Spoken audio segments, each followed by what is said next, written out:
दंड को भी काट सकता है।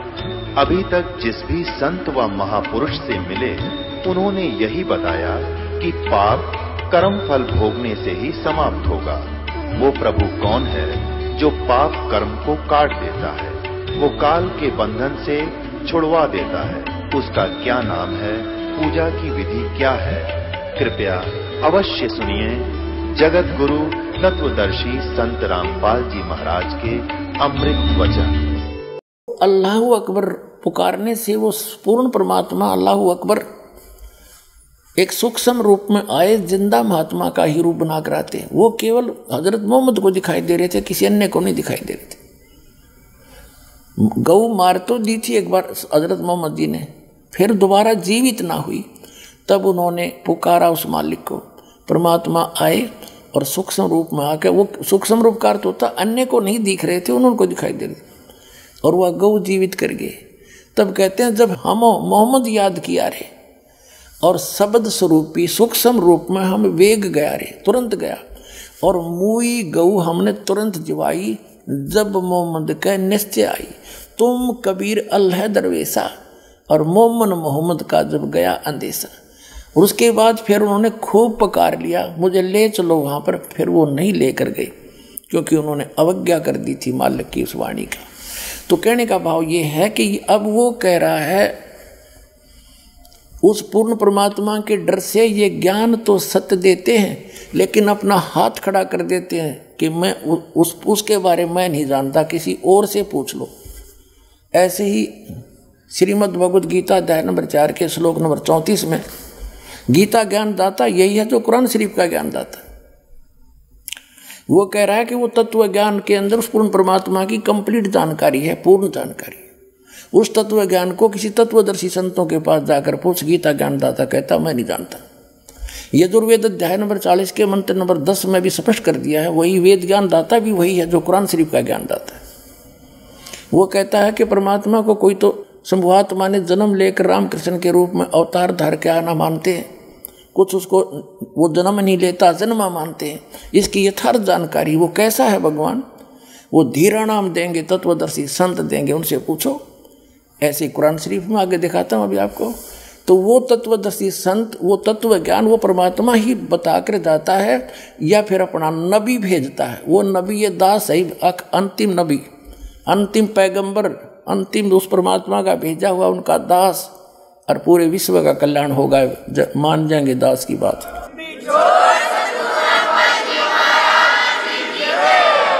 कुरान शरीफ का ज्ञान दाता अपने पैगंबर हजरत मोहम्मद को कह रहा है, और किसी अन्य अल्लाहु अकबर अपने से अन्य खुदा की, अन्य अल्लाह की जानकारी दे रहा है। देखिए अब हम यहाँ तक पढ़ चुके हैं कुरान शरीफ सूरत फुरकानी 25, और हम आयत नंबर यहाँ पर आगे हैं। अब हम आयत नंबर 58 पढ़ रहे, 57 पढ़ रहे।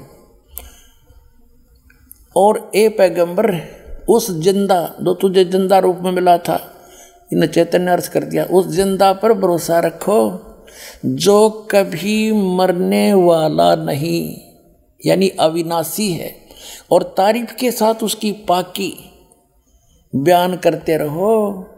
यानी कुरान शरीफ के ज्ञानदाता से अन्य है जो परमात्मा, उसकी पाकी बयान करने के लिए कुरान शरीफ का ज्ञानदाता कह रहा है हज़रत मोहम्मद को।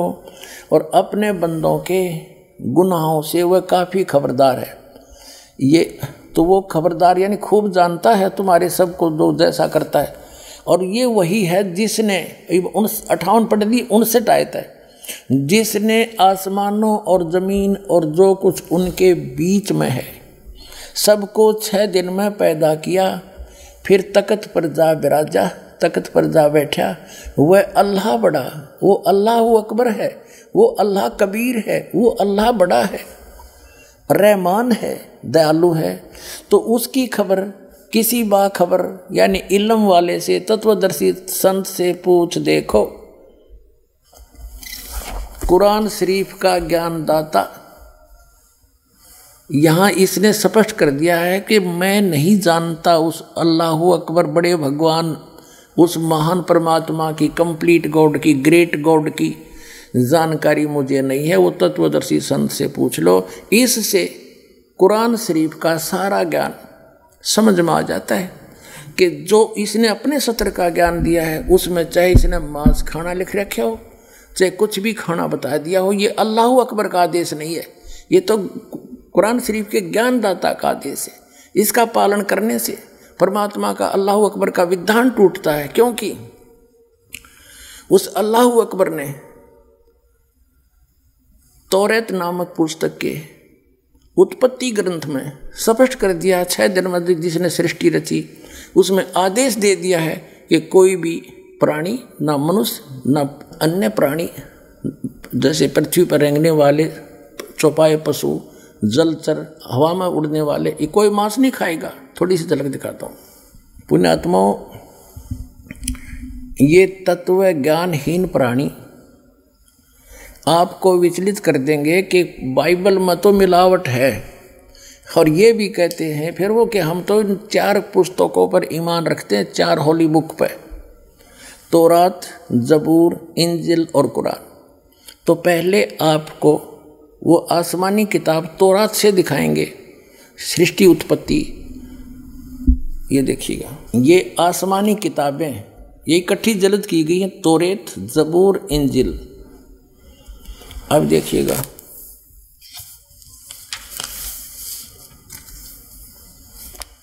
और ये यहाँ से छपी है बेंगलोर से।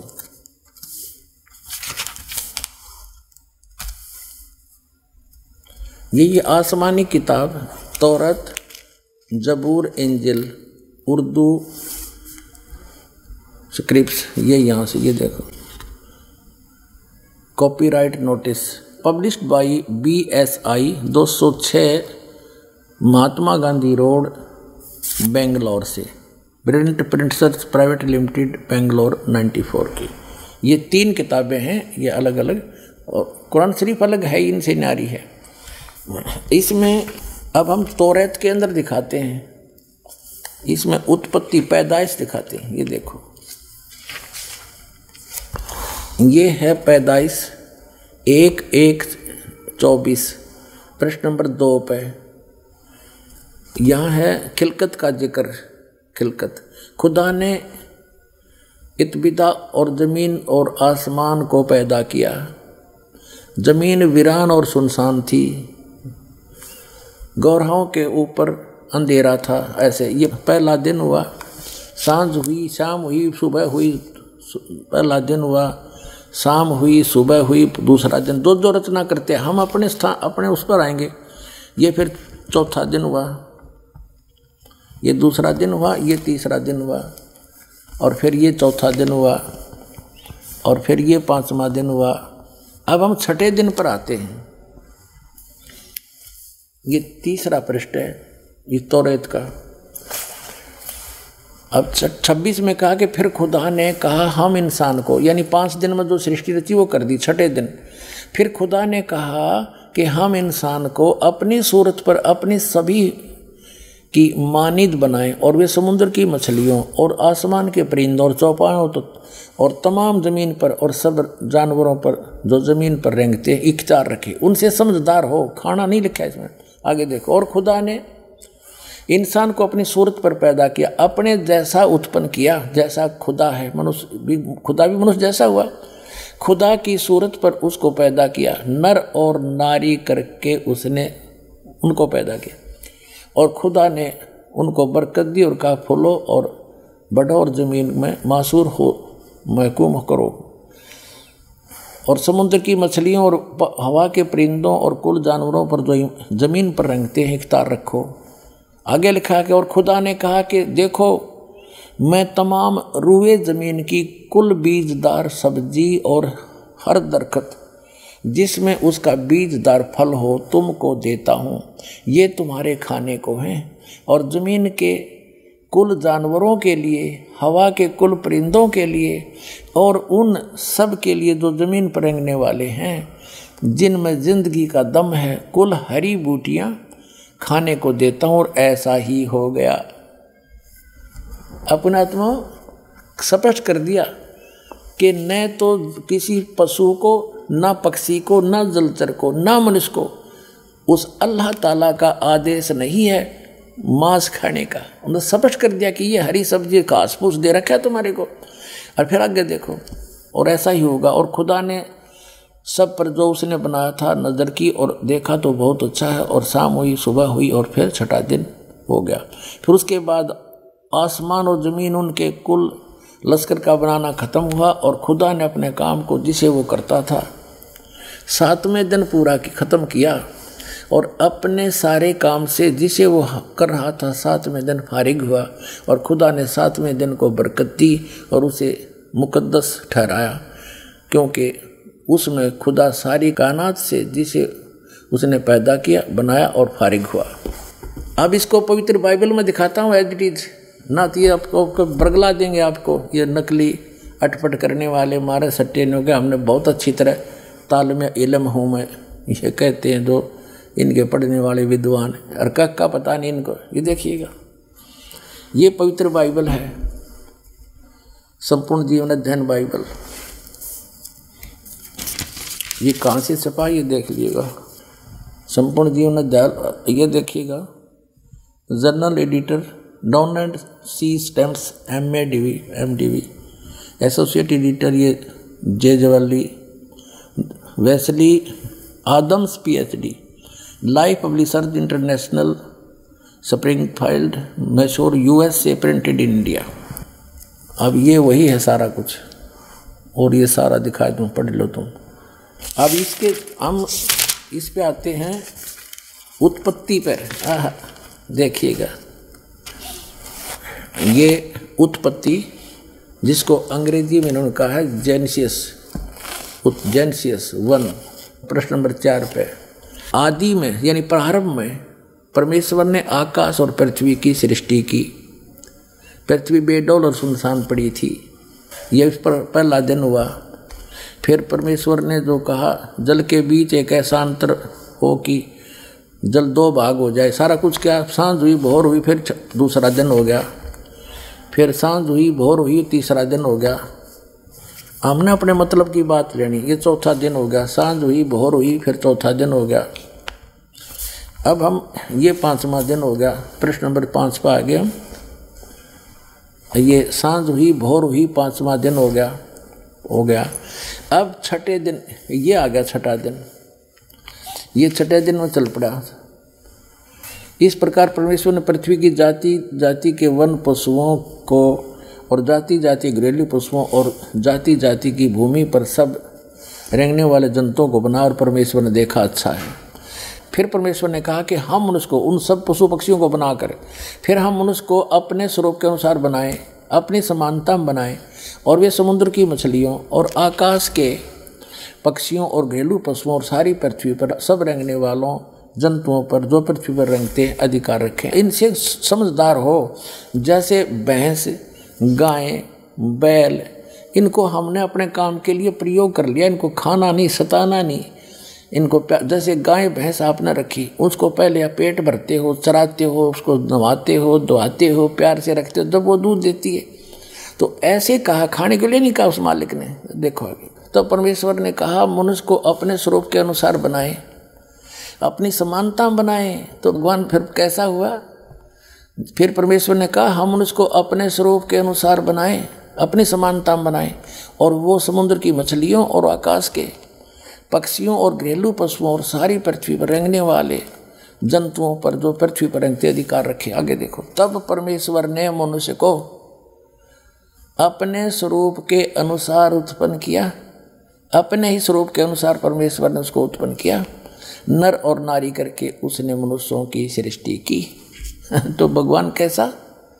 नर आकार, मनुष्य सदृश, जैसे जिनको परमात्मा मिले सचखंड लेकर गए, वापस छोड़ा, उन्होंने बताया हमरे ही निहार है, हमारा सृजनहार, अपना हमारा भगवान हमारे जैसी शक्ल का है। लेकिन उसकी बॉडी वो उस वहाँ जाकर के सभी का जो शरीर है इमोर्टल हो जाता, अविनाशी शरीर मिलता है। वो मटेरियल सारा अविनाशी मटेरियल का शरीर है, और यहाँ पर ये नासवान है ये शरीर। यहाँ जब आता है परमात्मा अपनी ओरिजिनल बॉडी से ही आता है, वो अविनाशी, वो ऐसे ही किसी माँ से जन्म नहीं लेता, सहशरीर आता है, सहशरीर चला जाता है। आपको प्रमाण दिखाएंगे। अल्लाह अकबर सहशरीर आया था, बालक रूप धारण किया, लीला करते बड़े हुए, फिर सहशरीर चले गए लाखों लोगों के सामने। अब ये स्पष्ट हो गया कि परमात्मा ने मनुष्य को अपने जैसा अपनी सूरत में अपने शकल के अनुसार अपने जैसा रचा, तो भगवान भी अल्लाह भी मनुष्य जैसा है।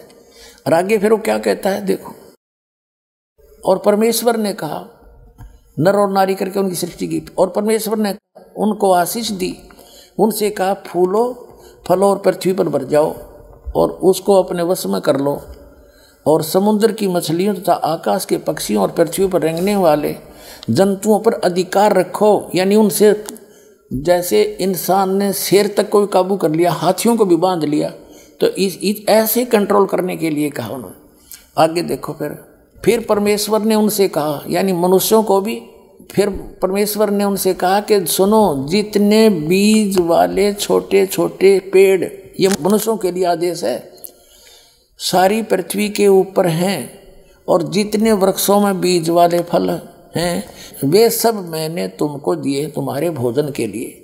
मनुष्य के लिए उस अल्लाह ताला का आदेश, अल्लाह अकबर, जिसने 6 दिन में सृष्टि रची, 7वें दिन तख्त पर जा बैठा, वो है अल्लाह अकबर है, वो अल्लाह कबीर है, वो कंप्लीट गॉड है, वो सर्जनहार है, वो क्रिएटर है।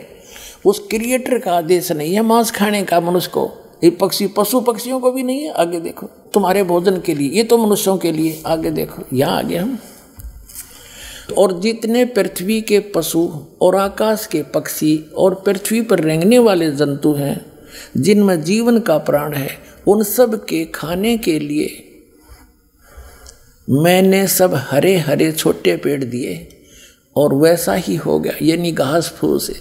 और तब परमेश्वर ने जो कुछ बनाया था वो देखा, तो क्या देखा, वह बहुत अच्छा है।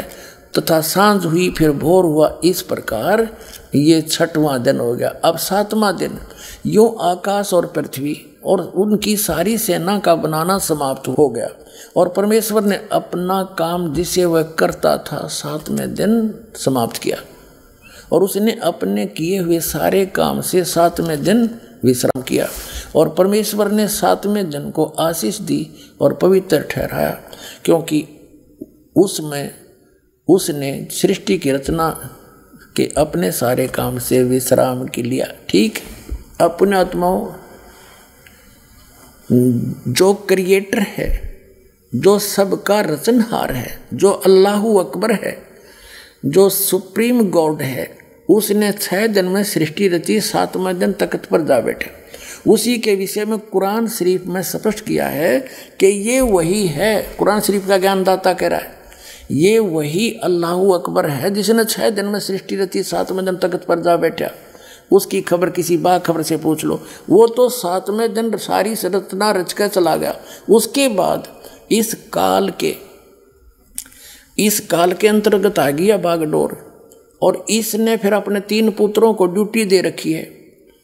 इस काल भगवान ने भी अपने 3 पुत्रों को, ब्रह्मा विष्णु महेश को ड्यूटी दे रखी आंखें संभालन की, तो वो आगे ही ने बागडोर संभाल ली। जब आदम और हव्वा को उस परमात्मा ने बना दिया, आदम को वचन से बना दिया, उसकी हड्डी हड्डी से जैसे भी मानते हैं, हव्वा बना दी, ठीक है, वो तो उसको छोड़ दिया। फिर ले लिया इस काल ने कंट्रोल में, और इसको ले गया ब्रह्मा, क्योंकि उस सूक्ष्म वेद के अंदर कहा है कि वही मोहम्मद, वही महादेव, वही आदम, वही ब्रह्मा, दास गरीब दूसरा कोई नहीं, देखा अपने घर में।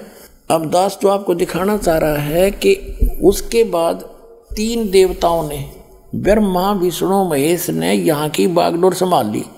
इस पवित्र बाइबल में स्पष्ट है, जब आदम को और उसकी पत्नी को इस यहाँ के का भगवान ने, जिसको ये भगवान मानते हैं, ब्रह्मा ने, वास्तव में ये है कि ब्रह्मा ने उनको एक वाटिका में छोड़ दिया। उनको इतना मंदबुद्धि बना रखा था कि उनको कोई आभासा नहीं था। उनसे कहा कि और सब इस वाटिका के सब वृक्षों के फल आप खा लो, लेकिन ये बीचों बीच जो फल हैं, बीच वाले वृक्षों के फल मत खाना, खाओगे तो मर जाओगे तुम। यानी झूठ बोलना शुरू किया इसने। एक दिन वो काल आ गया सर्प बन के, वो शैतान कह दिस नहीं, और सर्प बन के आके हवा को बोल दिया कि ये बीच वाले पेड़ के फल क्यों नहीं खाते तुम। उन्होंने कहा कि हम और सब फल खा सकते हैं, अल्लाह ने कह रखा है कि बीच के फलों को ना खाना, तुम मर जाओगे। सर्प ने कहा, काल आ गया सर्प बन के कि ऐसी बात नहीं है, ये तो बहुत अच्छे फल हैं, इनको खाने से तुम मरोगे नहीं बल्कि तुम्हें भले बुरे का ज्ञान हो जाएगा। तो उस औरत ने, हव्वा ने फल तोड़ा, आप भी खा लिया, अपने पति को भी खवा दिया। तो उनको आभास हुआ, उनका नशा सा उतर गया कि तुम तो नंगे हैं, हम। उनको शर्म आई एक दूसरे से। उन्होंने अंजीर के पत्ते तोड़कर लंगोट बांध लिए दोनों ने। फिर कहते हैं शाम के समय वो अल्लाह यानी खुदा, वो परमात्मा आया, उसकी पैर की कदम की आवाज़ सुनकर वो दोनों छुप गए वाटिका में। और उस भगवान ने आवाज़ लगाई, ईश्वर ने, कि तुम कहाँ हो आदम। आदम ने कहा कि मैं आपकी आवाज़ सुनकर घबरा गया और मैं छुप गया क्योंकि मैं नंगा हूँ। तो कहते हैं भगवान ने कहा कि क्या तुमने वो फल खा लिए जो मैंने मना किए थे। हाँ, हमने खा लिए, मेरी पत्नी ने खिला दिए। उसकी पत्नी से पूछा तो उसने कहा कि सर्प ने बहका दिया, हमने इसलिए खा लिए। तो वो अल्लाह जिसने, ये भगवान कहते हैं पवित्र बाइबल के पढ़ने वाले, उसने सोचा कि अब इन आदम और हव्वा ने वो फल खा लिए, ये भले और बुरे का ज्ञान कराने वाले फल खा लिए, और कहीं ऐसा ना हो कि इसी वाटिका में ऐसे भी फल लगे हैं, ऐसे वृक्ष भी हैं जिनका फल तोड़ कर ये खा लेंगे तो ये अमर ना हो जाएं और हम में से एक के समान हो जाएंगे अगर ये फल खा लिया तो। अब दिखाते हैं आए जैसे ये, क्योंकि little knowledge is the dangerous thing, नीम हकीम खतरा जान। ये ज़्यादा अटपट करने वाले, ज़्यादा मंत्रों के घोट कर दुनिया पर प्रभाव जमाने वाले, ये लिटल नॉलेज वाले हैं, ये नीम हकीम है, इनको कखता पता नहीं। आम जनता ने सोचा बड़ा जल्दी जल्दी बोला, फटाफट फटाफट, ये तो गौना विद्वान होगा। विद्वान ये लक्षण नहीं होते, वो तो गर्क होता। कहते हैं बड़ बड़ करे सो भूत है, थोड़ा बोले देव और मान महंत चावे नहीं, ये लक्षण रख ले। जो अटपट करते हैं ना ज़्यादा, वो तो कहते हैं भूत समझो उनको, तो वो तो मूर्ख बनाना चाहते हैं जनता को। और थोड़ा बोले देव, महापुरुष तो बहुत सीमित बातें करता है, ढंग से बोलता है। और मान महंत चावे नहीं, मान बड़ाई चाहता नहीं, ये साधु के लक्षण, ये लक्षण रख ले। तो वो क्या कहते हैं कि ये हिंदू जो हैं ये एक से अनेक भगवान मानते हैं। और ये जो सतीथी दास ने बताई डेफिनेशन ऑफ गॉड में, परमात्मा की परिभाषा में, एज इट इज है, ऐसे ही सारा है। लेकिन ये कुरान शरीफ का ज्ञान इनकम्प्लीट है। वो तो खुद कहता है कि मैं जानता नहीं मालिक के बारे में, अल्लाह अकबर के बारे में, तो फिर अपने आप इनकम्प्लीट नॉलेज है। यही वेदों का इनकम्प्लीट नॉलेज है। और इसी प्रकार गीता का इनकम्प्लीट नॉलेज है। और ऐसे ही बाइबल का, क्योंकि वो 6 दिन में सृष्टि रच गए, वो तो चले गए, बाद में काल ने बागडोर संभाली। अब दिखाते हैं वो क्या कहता है। एक जिसको ये बाइबल के पढ़ने वाले भगवान कहते हैं, योहा कहते हैं, वो कहता है कि आदम ने और हव्वा ने यदि इस जीवन मृत्यु वाले फल खा लिए वृक्ष के, तो हम में से एक के समान हो जाएगा। इससे मतलब सिद्ध होगा कि एक से अधिक है वो भगवान। देखिएगा ये पवित्र बाइबल, फिर से ये देखिएगा पवित्र बाइबल, फिर दिखाते हैं आपको। ये वही है पवित्र बाइबल, संपूर्ण जीवन अध्ययन बाइबल। ये अभी आपको दिखाया, ये देखिएगा, ये है। अब इसके हम उत्पत्ति ग्रंथ को पढ़ रहे हैं, यहाँ पढ़ लिया। अब हम यहाँ जाते हैं,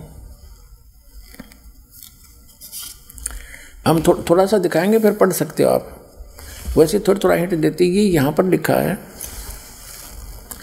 तब योहा परमेश्वर ने आदम को भूमि की मिट्टी से रचा और उसके नथनों में जीवन का श्वास फूंक दिया और आदम जीवित प्राणी बन गया।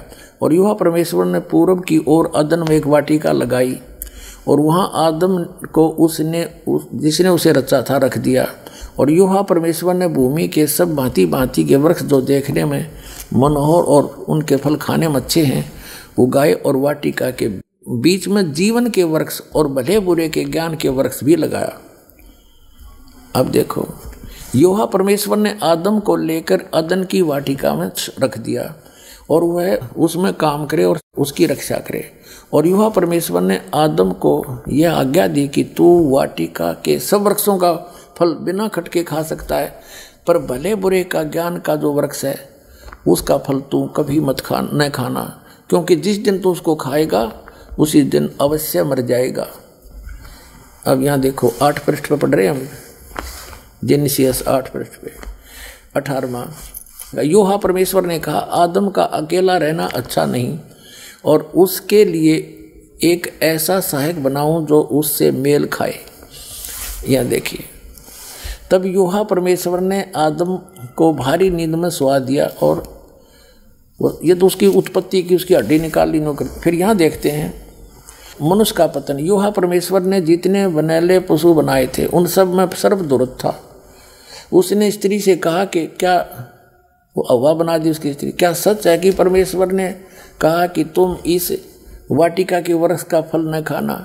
स्त्री ने सर्प से कहा, इस वाटिका के वृक्षों के फल हम खा सकते हैं, पर जो वृक्ष वाटिका के बीच में है उसके फल के विषय में परमेश्वर ने कहा है कि न तो तुम उसको खाना और न उसको छूना, नहीं तो मर जाओगे। सर्प ने कहा, स्त्री से कहा कि तुम निश्चय नहीं मरोगे, वरना परमेश्वर आप जानता है कि जिस दिन तुम उसका फल खा लोगे उसी दिन तुम्हारी आंखें खुल जाएंगी, तुम भले बुरे का ज्ञान पाकर परमेश्वर के तुल्य हो जाओगे। तब स्त्री ने देखा उस वृक्ष का फल खाने के लिए अच्छा है, देखने में मन भाऊ है, बुद्धि देने के लिए चाहने योग्य भी है। तब उसने उसको तोड़कर खाया, अपने पति को भी दिया और उसने भी खाया। तब उन दोनों की आंखें खुल गई, उन्होंने मालूम हुआ कि वे नंगे हैं, इसलिए उन्होंने अंजीर के पत्ते तोड़कर लंगोट बना लिए। तब यूहा परमेश्वर जो दिन के ठंडे समय वाटिका में फिरता था का शब्द सुनाई दिया। तब आदम और उसकी पत्नी वाटिका के वृक्षों के बीच यूहा परमेश्वर से छिप गए। तब यूहा परमेश्वर ने पुकार कर आदम से पूछा, तू कहाँ है? यानी वो भगवान इतना अज्ञानी है कि नहीं पता फिर वो कहाँ छुप रहे हैं।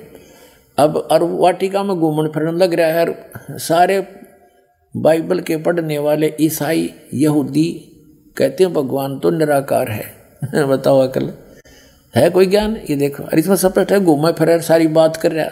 यूहा परमेश्वर ने पुकार कर आदम से पूछा, तू कहाँ है? तो उसने कहा, मैं तेरा शब्द बारी में सुनकर डर गया, क्योंकि मैं नंगा था इसलिए छिप गया। अब उसने कहा, किसने तुझे बताया कि तू नंगा है? जिस वृक्ष का फल खाने को मैंने तुझे मना किया था, क्या तूने उसका फल खा लिया? खा लिया है। आदम ने कहा, जिस स्त्री को तूने मेरे संग रहने को दिया है उसी ने उस वृक्ष का फल मुझे दिया और मैंने खा लिया।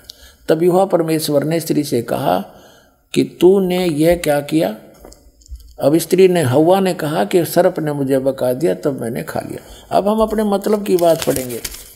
दास ये सिद्ध करना चाहता है कि परमात्मा निराकार नहीं है, वो मनुष्य जैसा है और एक नहीं, अपने अपने सतर के ये प्रभु। जैसे दास ने परिभाषा प्रभु की बताई कि जैसे तहसीलदार अपने सतर का साहब, गॉड खुदा मालिक, और एसडीएम अपने सतर का, डिप्टी कमिश्नर अपने सतर का, कमिश्नर अपने सतर का, राज्य का मंत्री अपने सतर का साहब है, मुख्यमंत्री भी अपने सतर का खुदा है, साहब है, उसका मालिक है, प्रभु है, स्वामी है। जैसे केंद्र के मंत्री भी अपने सतर के साहब हैं, और प्रधानमंत्री ओवरऑल कंट्रोलर सबके ऊपर साहब है, उन सब साहबों के ऊपर भी साहब है, उस साहब के नीचे वाले सारे साहब हैं और वो अपने सतर के साहब। ऐसे ही देव हैं ये तीन ब्रह्मा विष्णु महेश हैं, ये ही यहाँ कंट्रोल कर रहे हैं सारे इस पृथ्वी के, पाताल लोक के और स्वर्गलोक के प्राणियों को। अब यहाँ दास ये सिद्ध करना चाहता है कि एक से अधिक भी खुदा हैं, जो कि एक डॉक्टर जाकिर नाइक एक नया प्रवक्ता वाक्य है, वो नो कह है कि मुसलमान तो सब कुछ खुदा का मानते हैं और हिंदू अधिकतर सबको खुदा मानते हैं। उनका कोई 3 भगवान मानना है, कोई 33 मानना है, कोई 10 मानना है, कोई 33 करोड़ भी देव भगवान मानता है। वो देव हैं अपने सतर के, और वो महादेव है, वो सबका मालिक महादेव है, कुल मालिक वो ग्रेट गॉड है। बड़ा भगवान महादेव कहो, बड़ा अल्लाह अकबर कहो, तो वो महादेव कौन है? वो अल्लाह अकबर है, कंप्लीट गॉड है, परम अक्षर ब्रह्म है, सबका ओवरऑल कंट्रोल, कुल का मालिक है। अब वो सिद्ध करना चाहते हैं अनेक भी हैं ये भगवान देव अपने सतर के खुदा, अन्य भी खुदा हैं और सब उस एक खुदा के वो नौकर हैं, वो फिर भी खुदा अपने सतर के। जैसे मंत्री अपने सतर का, मुख्यमंत्री अपने सतर का खुदा है, स्वामी है, मालिक है, लेकिन वो कुल के मालिक के सब उसके हैं, उसको सबका कंट्रोलर एक है। अब देखो 10 पृष्ठ पर आगे हम उत्पत्ति 3:4 इसका यहाँ पढ़ रहे हैं। आदम ने अपनी पत्नी का नाम हवा रखा क्योंकि जितने मनुष्य जीवित हैं उन सब की आदि माता हुई। और योहा परमेश्वर ने आदम और उसकी पत्नी के लिए चमड़े के अंगरखे बनाकर उनको पहना दिया। बताओ, अन्यों का निराकार है, वो तो गेल पीछे पीछे फिर उनके साथ साथ। योहा परमेश्वर ने कहा कि मनुष्य भले बुरे का ज्ञान पाकर हम में से एक के समान हो गया, इसलिए अब ऐसा ना हो कि वह हाथ बढ़ाकर जीवन के वृक्ष का फल भी तोड़ ले के खा ले और सदा जीवित रहे। अब इसे सिद्ध हो गया कि जो परमेश्वर है उसने कहा, जो इनका परमेश्वर है ईसाइयों का, यानी जो पवित्र बाइबल का जो आगे ज्ञान दे रहा है, क्योंकि ज्ञान तो ये ब्रह्म दे रहा है, सरपुरुष जो कुरान शरीफ का ज्ञान दाता है, और ये उस अल्लाह अकबर के बारे में बता रहा है कि उसने शायद दिन में सृष्टि रची, ऐसे ऐसे कहा सबको, वो तो चला गया। अब ये उसके जो है वो खुद बागडोर संभाल ली, न सोच ले उसने, वो स्वयं आता नहीं, अन्य रूप धारण कर लेता है। जैसे तीनों पुत्रों को उसने यहाँ के कंट्रोलर बना रखा है, मुख्य ये है कंट्रोलर इस 3 लोग के एक एक विभाग के मंत्री। तो ये क्या कह रहा है, जिसने आदम को कपड़े बनवाए और उसको मना किया कि बीच का फल ये ना खाना, उसने खा लिया। अब वो क्या कह रहा है कि ये भले बुरे के वृक्ष का फल खाकर ये हम में से एक के बराबर हो गया। इसका मतलब एक से अधिक परमेश्वर हैं, अल्लाह हैं। ये देखो, फिर योहा परमेश्वर ने कहा मनुष्य यानी आदम भले बुरे का ज्ञान पाकर हम में से एक के समान हो गया। इति सिद्धम के एक से अधिक खुदा हैं, एक से अधिक गॉड हैं। ये डम्मी गॉड हैं, ये अधूरे गॉड हैं, गॉड ये भी है। जब डम्मी गॉड है तो कंप्लीट गॉड भी है, तो अन्य देव भी हैं और एक कुल का मालिक वो अन्य है। अब आगे दिखाता हूँ आपको। ये है जेनेसिस यानी उत्पत्ति ग्रंथ अध्याय नंबर 16-17 का, और 17 अध्याय का श्लोक नंबर 1 है यो 1 नंबर। अब अब्राहम 99 वर्ष का हो गया था अब्राहम। तब योहा ने उसको दर्शन देकर कहा, मैं सर्वशक्तिमान ईश्वर हूँ, तू मेरी उपस्थिति में चल और सिद्ध होता जा। हो गया, यानी निराकार की तरह जब सामने आकर दर्शन दिए। ठीक है, जेनियस 17-18 24 नंबर पृष्ठ पे और 17-18 ये अध्याय हैं। तो 18वें अध्याय में अब्राहम मामरे के बांध वृक्षों के बीच कड़ी धूप के समय तंबू के द्वार पर बैठा हुआ था। तब योहा ने उसे दर्शन दिया। उसने आंख उठाकर दृष्टि की तो क्या देखा कि 3 पुरुष, ये 3 भगवान उसके सामने खड़े हैं। और जब उसने देखा तब वह उनसे भेंट करने के लिए तंबू के द्वार से दौड़ा और भूमि पर गिरकर दंडवत की और कहने लगा, हे प्रभु, यदि मुझ पर तेरी अनुग्रह की दृष्टि है तो मैं विनती करता हूँ कि अपने दास के पास से चले ना जाना। मैं थोड़ा सा जल लाता हूँ और आप अपने पांव धोकर इस वृक्ष के नीचे विश्राम करो, फिर मैं एक टुकड़ा रोटी ले आऊं और उससे आप अपने अपने जीव को तृप्त करें, तब उसके पश्चात आगे बढ़ें, क्योंकि आप अपने दास के पास इसीलिए पधारे हैं। उन्होंने कहा जैसा तू कहता है वैसा कर। अब क्या सिद्ध हो गया? 3 तो हो गए सिद्ध। ये वही 3 हैं, ब्रह्मा विष्णु महेश हैं। रूप बदल कर ये किसी भी रूप में चले जाते हैं, मनुष्य जैसे सदृश रूप भी धारण कर लेते हैं। ये चतुर्भुज तक बना सकते हैं, इससे आगे इनके हाथ नहीं बन सकते। तो इसी प्रकार ये अब क्या सिद्ध हुआ कि एक कुल का मालिक है और ये अन्य अपने अपने सत्र के और भी देव हैं, जो बाइबल भी प्रमाणित करता है। और जो ये कहता है कि हिंदू अन्य देवता है नहीं, वो गलत मानते हैं, वो इनकम्प्लीट नॉलेज रखता है। वो कहते हैं little knowledge is the dangerous thing. नीम हकीम खतरा जान, वो नीम हकीम है जो इनकम्प्लीट स्पिरिचुअल नॉलेज रखते हैं। जो प्रसंग चला था जन्म और मरण का, यानी पुनर्जन्म पुनर्उत्पत्ति का, कुरान शरीफ के अंदर आपको ज्ञान देते हैं, दिखाते हैं। पवित्र कुरान शरीफ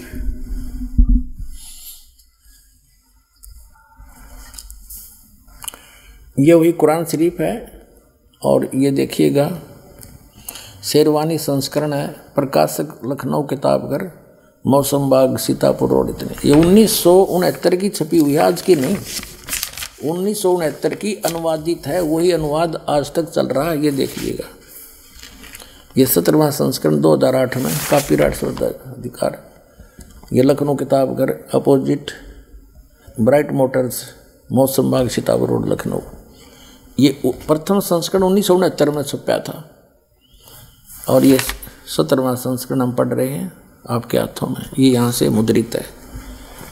अब देखिएगा, ये है सूरत अंबिया, कुरान शरीफ सूरत अंबिया 21 नंबर। और इसकी आयत यहाँ से आते आते यहाँ आ गई है। यहाँ पर ये 100 होगी, ये वैसी टिप्पणी। इससे आगे फिर ये 553 पर आ गया विभाग। इधर तो अरबी भाषा वाली है, इधर ये हिंदी है, इसलिए एक प्रश्न ज़्यादा बन जाता।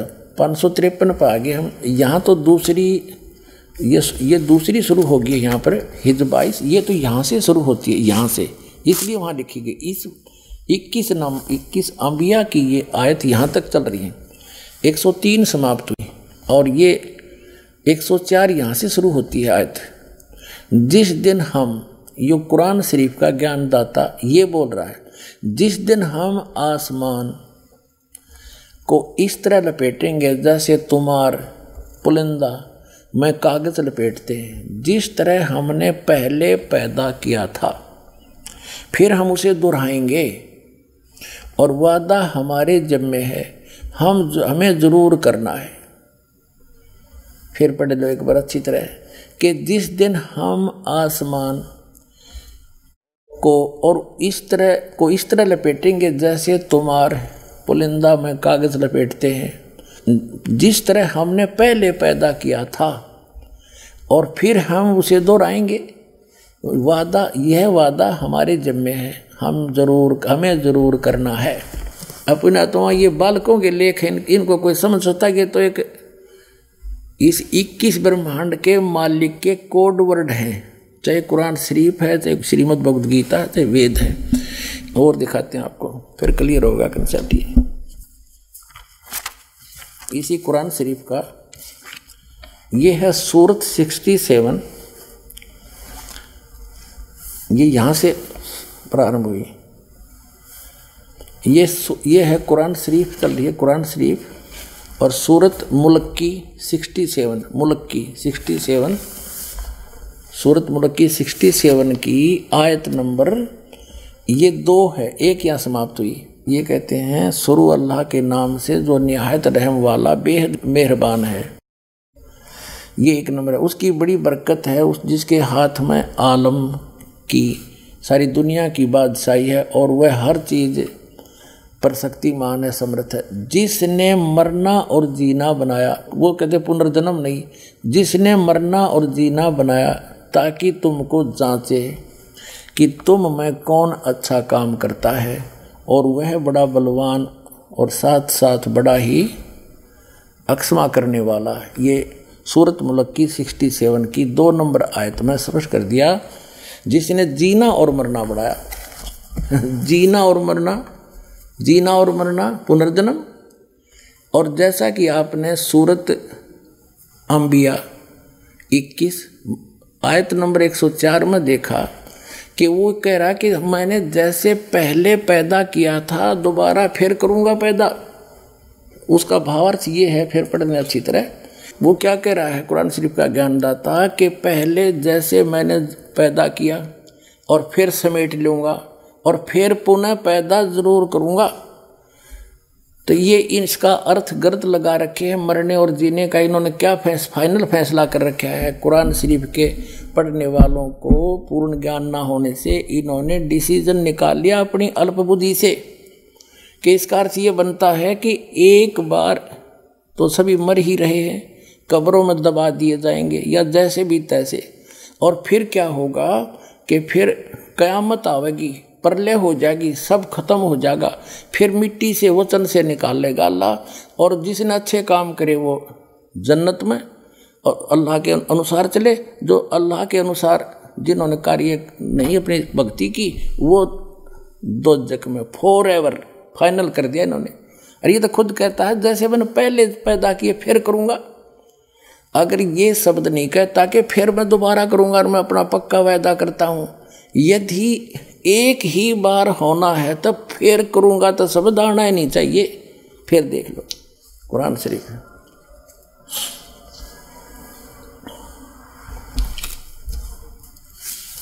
ये वही किताब है कुरान शरीफ। फिर दोबारा दिखाते हैं आपको। यह है सूरत अंबिया 21, कुरान शरीफ सूरत अंबिया 21 की आयत नंबर ये चलती चलती आ रही है, ये आके आगे ये 100, इसके बाद यहाँ आ जाती है 553 पृष्ठ पर। मौसम बाग सीतापुर रोड लखनऊ से छपे प्रकाशन के। यहाँ देखिएगा 103 खत्म हुई, 104 नंबर आयत चली। जिस दिन हम आसमान को इस तरह लपेटेंगे, यानी क़यामत के समय, जैसे तुम्हार यानी कागज़ का रोल बना दिया जाता है, लपेट लेते हैं, और जिस तरह हमने पहले पैदा किया था उसी तरह हम दोहराएंगे, फिर पैदा करेंगे, और वायदा हमारे जिम्मे है, हम जरूर करना है। अब क्या स्पष्ट हो गया? यदि जो ये निष्कर्ष निकाले बैठे मुसलमान भाई कि एक बार क़यामत आवेगी तब तक ये गुफा उस कब्रों में फट रहेंगे, तेरा गजब, ये कोई ज्ञान है? वास्तविकता क्या बता रही कुरान शरीफ की? ये वही है कि जैसे क़यामत आओगी प्रलय होगी, उसके बाद फिर दोबारा सृष्टि रची जाएगी, पुनर्जन्म होगा सबका कर्म अनुसार। कुरान शरीफ तो ये कहना चाहती है, ये गलत समझ रहे हैं, इनको ज्ञान नहीं है बिल्कुल भी। अब इससे नहीं कोई नू कहेगा इसका तजुर्मा गलत कर दिया, तजुर्मा अनुवाद ठीक ना कर रखा होगा, सारा मैं दिखाऊंगा। ये देखिएगा कुरान मजीद, ये सिर्फ नाम का अंतर है, लेख ज्यों का त्यों है। ये है तजुर्मा मौलाना फतेह मोहम्मद खां साहिब जालंधरी तसही, मौलाना अब्दुल मजीद सरवर साहिब, प्रकाशक Farid book depot private limited नई दिल्ली से। यही है सारा कुछ, वही है। ये 2006 में छपा है, 982 पृष्ठ हैं। ये यहाँ से प्रकाशित है, दरियागंज नई दिल्ली से। ये इनके फ़ोन और फॉक्स नंबर है। अब आपको दिखाते हैं, ये है सूरत अंबिया कुरान मजीद। नाम ना बदल रखा, शरीफ कहो चाहे मजीद कहो, कोई अंतर नहीं है। सूरत अंबिया 21। अब यहाँ आ जाते हैं हम आगे अगले पृष्ठ पे, 104 आयत पर पहुँचेंगे। यहाँ पर दूसरी शुरू हो जाती है हज, लेकिन ये होती यहाँ से शुरू, इसलिए वहाँ लिख दिया जाता ये हज वाली, लेकिन ये चल रही है अंबिया 104। जिस दिन हम आसमान को इस तरह लपेट लेंगे जैसे खेतों का तुमार लपेट लेते हैं, जिस तरह हमने कायनात को पहले पैदा किया था, आए है, उसी तरह दोबारा पैदा करेंगे, यह वायदा जिसका पूरा करना जरूरी है, हम ऐसा जरूर करने वाले हैं। ओगिन इनका जो सिद्धांत है, इन मुसलमान भाइयों ने इस कुरान शरीफ को ठीक से ना समझ के वो गलत निष्कर्ष निकाल रखा है कि बस इनका फाइनल ये है कि चलते रहेंगे, मरते रहेंगे, कब्र में दबाते रहेंगे, और जब क़यामत आएगी फिर भगवान यानी सब कुछ नष्ट हो जाएगा। आसमान भी इसने कह दिया समाप्त कर दूंगा, तो रहेगा क्या फिर? तो फिर कहते हैं फिर सबको जीवित करेगा अल्लाह। उनकी अपनी सोच वो गलत है, वो सोच, और फिर सदा के लिए वो स्वर्ग वाले स्वर्ग में, निकम्मे वाले नरक में, फिर दोबारा जन्म होना नहीं। और ये कहते हैं इस कायनात को पहले की तरह मैं फिर से उत्पन्न करूंगा, फिर पैदा करूंगा, ये मेरा पक्का वायदा है। एक और दिखाता हूँ, ये देखिएगा, एक और कुरान इसके अनुवाद दिखाता हूँ आपको, ये देखिएगा। ये मुख्तसर तफसीर एहस नुल बयान तर्जमा मौलाना मोहम्मद जूनागढ़ी, तफसीर हाफिज सलाहुद्दीन यूसुफ, हिंदी तर्जमा व तरतीब मोहम्मद ताहिर हनीफ, और ये दारुसलाम प्रकाशक वितरक। इसमें इन्होंने अपने हिसाब से कर रखे, यहाँ से उल्टी साइड से चला है, यहाँ से चले हैं ये एक नंबर यहाँ से शुरू होती है, हम जैसा भी अपने छुपा आ जाते हैं। ये देखिएगा, ये है सूरत अंबिया 21 और 571, ये 572 570 उल्टा चला इसमें, 70 उधर 71 है, और ये 104 नंबर आयत है। जिस दिन हम आकाश को इस तरह लपेट देंगे जिस तरह रोल के कागज पंजी का लपेट दिए जाते हैं, और हमने पहली बार पैदा किया था उसी तरह दोबारा करेंगे। यह हमारा मजबूत वादा है और यह हम जरूर करके रहेंगे। ठीक हो गया, जिस तरह हमने पहले पैदा किया था उसी तरह फिर करेंगे। इब जैसे आपने ये कुरान शरीफ फिर दिखाते हैं आपको, ये कुरान शरीफ वही है,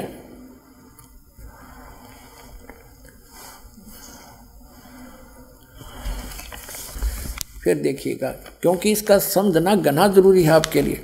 कुरान शरीफ सूरत अंबिया 21 और यहाँ इसकी सूरत यहाँ आ जाती है 104। ये देखिएगा 553 पृष्ठ पे 103 या समाप्त हुई। जिस दिन हम आसमान को इस तरह लपेटेंगे जैसा तुम्हार पुलिंदा कागज लपेटते हैं, यानी बंडल बना देंगे, जैसे रोल बना दिया जाता है, जिस तरह हमने पहले पैदा किया था फिर हम उसे दोहराएंगे और यह वादा हमारे जिम्मे है, हम जरूर करना है। अब पुण्यात्माओं, यदि इन मुसलमान भाइयों ने कुरान शरीफ को ढंग से समझा होता तो ये पहले ही समझ जाते। और फिर इसमें इसने स्पष्ट कर दिया है, जब पूरे सभी को प्रलय करूँगा और सब आकाश तक भी समेट दूंगा, इसका मतलब सब नाश हो जाएगा, फिर रहेगा क्या? वो कहाँ रहेगी फिर? जन्नत इनकी। और उन्होंने फिर पैदा करूँगा ही करूँगा, मैं उसको पुनः पैदा करूँगा, ये मेरा वायदा है। और पुण्यात्माओं, ये तो फिर दोबारा नाश करने की बातें खत्म हो जाती। अगर पहली बार ही इनका जो मानना है वो ये है, केवल एक बार ये यहाँ पैदा होते रहेंगे, मरते रहेंगे, कब्रों में जाते रहेंगे और फिर प्रलय करेगा भगवान, सब कुछ नाश हो जाएगा, बस फिर फाइनल है इनका फैसला।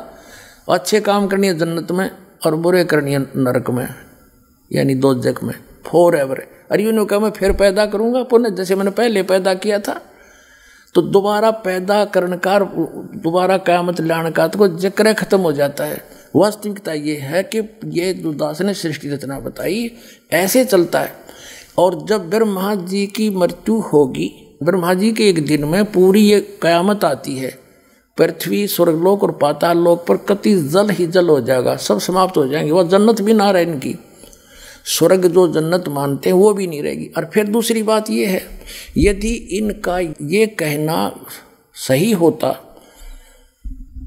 एक तो ये कहते हैं मुसलमान भाई के कुरान शरीफ का ज्ञान सबके लिए है, सब मानव समाज के लिए है, किसी जाति विशेष के लिए नहीं है।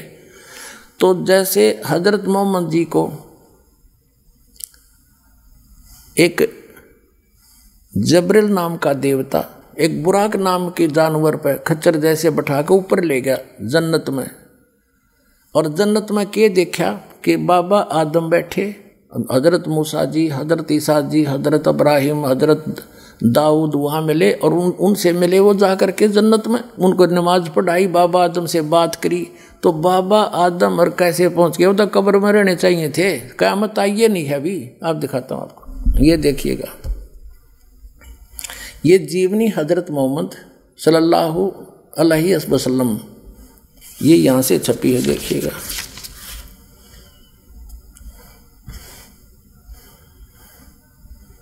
मोहम्मद इनायतुल्लाह सुबहानी, अनुवादक नसीब गाजी फलाई, मकरजबी मकतबा इस्लामी पब्लिशर नई दिल्ली से। यहाँ देखिएगा, जीवनी हजरत मोहम्मद सल्लल्लाहु अलैहि वसल्लम हिंदी, इस्लामी साहित्य ट्रस्ट, प्रकाशन नंबर 81, सर्वाधिकार प्रकाश का अधीन। नाम मूल किताब मोहम्मद अरबी उर्दू से इसकी हिंदी की गई है, ये यहाँ से छपी है और ये यहाँ से मुद्रक है इसका। अब इसमें आपको ले चलते हैं, थोड़ा सा दिखाएंगे, ज़्यादा नहीं, संकेत बहुत है समझदार को। 164 पृष्ठ दिखाते हैं इस पुस्तक के। यहाँ लिखा है कि प्यारे नबी सल्लल्लाहु हज़रत मोहम्मद अपने सच्चे साथियों के बीच बैठे, अल्लाह ने उनको जो बड़े बड़ी नेमत दी थी उनका जिक्र करने लगे और बैतुल मक़दिस से आकाश पर जाने का हाल सुनाया। वहाँ कुदरत के जो जलवे देखे थे उनको भी बयान किया।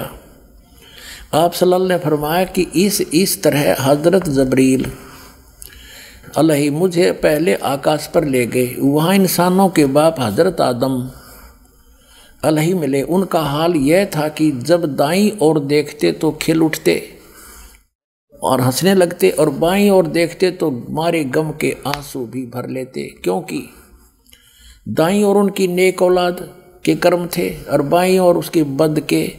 हज़रत आदम अलैहि ने आप सल्लल्लाहु यानी हज़रत मोहम्मद को देखा तो बोले, तुम्हारा आना मुबारक है नेक नबी, है नेक बेटे। आप सल्लल्लाहु ने पूछा, जबरील यानी हज़रत मोहम्मद ने जबरील देवता से पूछा, ये कौन है? तो उन्होंने जवाब दिया, जबरील ने बताया कि ये आदम अलैहि है, हज़रत आदम है, इस सारे इंसानों का बाप। फिर जबरील अलैहि आपको दूसरे आकाश पर ले गए। अब देखो, एक तो इस तरह ये सिद्ध होगी कि जिस जन्नत में ये कुरान शरीफ के आधार से ये तो नमाज आदि पढ़कर जाना चाहते हैं उस जन्नत में, वहाँ गए हुए प्राणी कितने सुखी। बाबा आदम को ये सुप्रीम मानते अपना, और वो जन्नत में बैठा है, एक बार तो रो रहा है, एक बार हंस रहा है, क्योंकि अब देखो इनकी यह थ्योरी भी गलत सिद्ध होगी कि जब क़यामत आओगी, जब वह सारे पैदा किए जाएंगे इतने इसका वहाँ रहेंगे। अब ये बाबा आदम की सारी संतान ऊपर जा रही और ये हज़रत ईसा, हज़रत मूसा, हज़रत इब्राहिम, दाऊद और ये सारे ऊपर बैठे। अब दिखाते हैं आगे। तो कहने का भाव ये है कि तू वो उस जन्नत ने के चाटे, वहाँ भी दुखी वो आदम, कभी रो रहा है कभी हंस रहा है। क्या इसी को जन्नत कहते हैं? यह साधना गलत है। जहाँ ये जाते हैं वो ये काल का लोक है, ये पितृलोक है, और वहाँ एक तरफ पितृलोक है, एक तरफ स्वर्ग है, एक तरफ नरक है। वो बहुत बड़ा क्षेत्र है। तो ये पितृलोक में बैठे हैं सारे, तो वो खा के वो जन्नत, जहाँ वहाँ भी दुखी सबका, इनका हेड ऑफ द डिपार्टमेंट हज़रत आदम वहाँ बैठा, कभी रो रहा है कभी हंस रहा है। इसी को जन्नत कहते हैं। कहते हैं वहाँ दुख नहीं, इस तो बड़ा दुख और क्या होगा, सुख का सांस नहीं वहाँ पर। अब ये जन्नत है, इसको जन्नत कहते। देखो, प्यारे नबी सल्लल्लाहु अपने सच्चे साथियों के बीच बैठे थे, ये सारा बता दिया। उन्होंने फरमाया कि मुझे पहले आकाश पर ले गया, वहाँ इंसानों के बाप हज़रत आदम अलैहि मिले। उनका ये हाल था कि जब दाईं ओर देखते तो खिल उठते, स्वर्ग की तरफ देखे तो अच्छी संतान को देखकर हंसने लग जाते, और बाईं ओर देखते तो मारे गम के आंसू भर लेते, क्योंकि दाईं ओर उनकी नेक औलाद के कर्म थे, बाईं ओर बद के, निकम्मी के। हज़रत आदम अलैहि ने आप सल्लल्लाहु यानी हज़रत मोहम्मद को देखा और बोले, तुम्हारा आना मुबारक हो नेक नबी, नेक बेटे। अब जब आप सल्लल्लाहु ने पूछा, जबरील ये कौन है? तो जबरील ने जवाब दिया, उन्होंने जवाब दिया कि ये आदम अलैहि है, सारे इंसानों का बाप। अलही आप सलल को दूसरे आकाश पर ले गए, फिर तीसरे पर, फिर आगे बढ़ते गए। आप सलल जिस नबी के पास से गुजरते ये मनमोहक शब्द कानों में गूंजते, तुम्हारा आना मुबारक है नेक नबी है नेक भाई। इस तरह आप सल्लल्लाहु सातवें आसमान पर पहुंच गए। वहाँ हजरत इब्राहिम अलैहि मिले और देखते ही बोले तुम्हारा आना मुबारक हो, है नेक नबी है नेक बेटे। आप सल्लल्लाहु आगे बढ़े और आगे बढ़े और बढ़ते गए। रास्ते में सौंदर्य के रूप भी देखे, प्रकोप के दृश्य भी, हजारों फरिश्ते भी नजर आए। ये हजारों देवता भी हैं, उनके भी, मुसलमानों के भी देवता फरिश्ते माने देव और सजदे में पड़े हुए रब का गुणगान कर रहे थे। बढ़ते बढ़ते आप अल्लाह के सिंहासन के करीब पहुंच गए, पर्दे के पीछे। वहाँ आप सल्लल्लाहु पर और आप सल्लल्लाहु की उम्मत पर 50 नमाज दर्ज हुई। वापस आए तो हजरत मूसा अलैहि के पास से गुजर हुआ, क्योंकि कहा कि क्या फर्ज हुआ उम्मत पर। उन्होंने देखते ही पूछा। ये कहने का भाव ये है कि वो 50 नमाज दी, वो पर्दे के पीछे से बोलता ये काल है, ये कभी सामने नहीं आता किसी के। श्रीमद् भगवद गीता अध्याय नंबर 7 के श्लोक नंबर 24-25 में कहता कि अर्जुन मैं अपनी योग माया से छुपा रहता हूँ, मैं कभी किसी के समक्ष नहीं आता। ये मेरा घटिया अटल नियम है या विनाशी नियम है। ये पर्दे से पीछे बोल रहा है निराकार बताओ, फिर पर्दे की क्या जरूरत थी जब निराकार होता तो वो सामने क्यों नहीं आता। भगवान कोई चोर है क्या? वो भगवान तो यहाँ आता है, हमारे साथ साथ फिरते रहते थे। अल्लाहु अकबर का सीमा 120 वर्ष रह कर गए। वह हमारे सच्चे भगवान, ये तो गुप्त रहता है, ये तो चोर है एक किस्म का। अपना तुम आगे देखो, इसी पर हम चल रहे 165 पृष्ठ पे कि यहाँ देखो कहते हैं ये 5 नमाजें, लेकिन सबाब इनका 50 का ही है, मेरे फैसले बदला नहीं करते। 5 पर रोक दी नमाज 50 के स्थान। ठीक है, पूरी रात बीत गई और आप सल्लल्लाहु के प्यारे साथी बैठे रहे। ये जो अपनी आत्मकथा जो ऊपर देखा वो बता रहे थे हजरत मोहम्मद जी, वो देख रहा। पूरी रात बीत गई और आप सल्लल्लाहु प्यारे साथियों बैठे रहे। आप सल्लल्लाहु ने आकाश पर जो दृश्य देखे थे, खुदा की कुदरत के और जो जो जलवे नजर आए थे, उन्हें आप पूरी दिलचस्पी के साथ सुना रहे थे। साथी मज़े ले लेकर सुन रहे थे। आपने जन्नत में जो कुछ देखा, या उनकी जन्नत, आपने जो जन्नत में जो कुछ देखा वह भी बयान किया और नेक साथियों को खुशखबरी दी। जन्नत में यह नेमतें तुम्हारा इंतज़ार कर रही हैं। अब और दिखाते हैं 161 पृष्ठ पर देखो।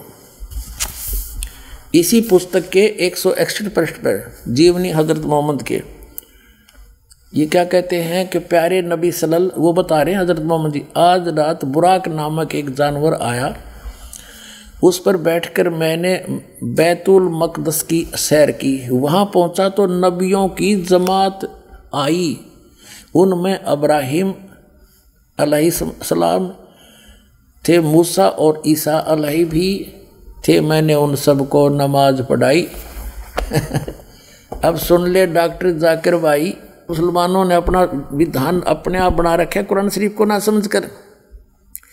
अब ये कहते हैं जब सारे कब्रों में दबा दो, दबाते रहो, और तो ये आवेगी 4 अरब 32 करोड़ वर्ष जब बीत जाएंगे, जब यह क़यामत आवेगी, इतने तो वो उन कब्रों में फंसे रहेंगे, सड़ेंगे पड़े पड़े, एज पर योर रूल। बाकी ये गलत है तुम्हारा मानना।